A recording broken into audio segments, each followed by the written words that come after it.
Hello, my name is Miss Jackie, and I'm so happy that you could join me here today for story time.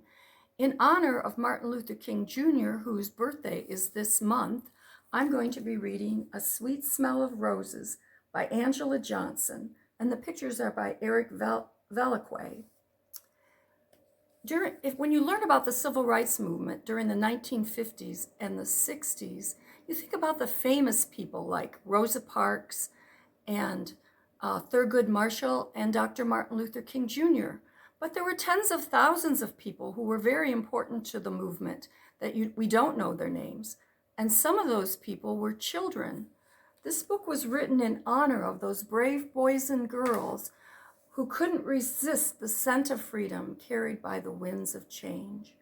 I would like to thank Simon Schuster for allowing me to read this great book. A Sweet Smell of Roses. Notice the pictures as I read the book. They're in black and white, but on almost every page there's something that is red. See if you can find what's red on each page.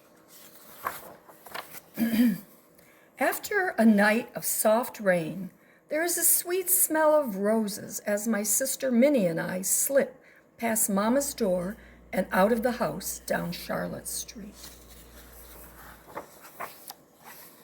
Past the early morning milkman, over the cobbled bridge, and through the curb market,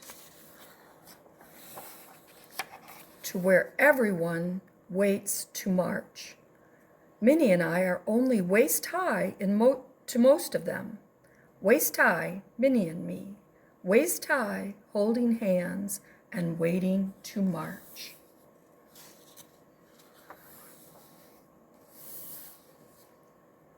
There is a sweet smell of roses as everyone waits for Dr. King to speak, and the colors bright light from the sun on the flowers beside the road as we listen to Dr. King on the megaphone say, "We are right.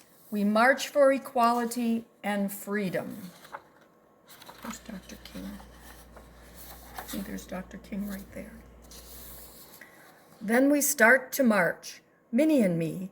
We look ahead and walk faster like him, clapping in time with our feet, looking ahead just like him.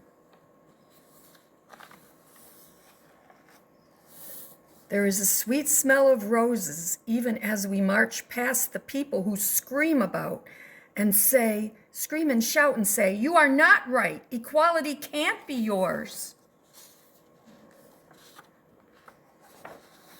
Then we look farther down the road and keep holding hands, feeling a part of it all, walking our way toward freedom. There is a sweet smell of roses as more people start marching with us, pouring out of the side streets, clapping and singing, "Freedom! Freedom!" Then someone picks me up and puts me on his shoulders, and somebody picks Minnie up too, and we are high above everybody, still marching.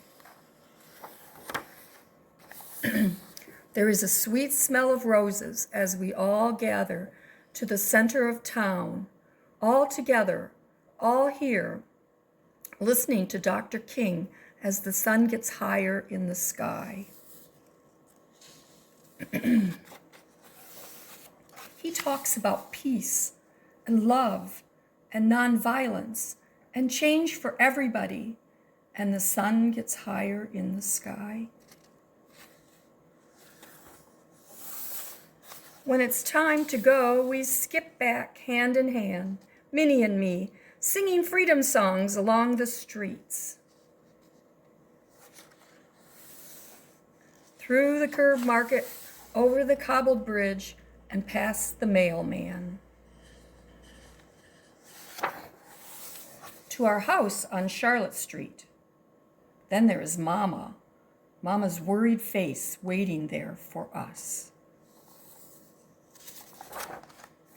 She smiles after a while, hugging us, then takes our hands.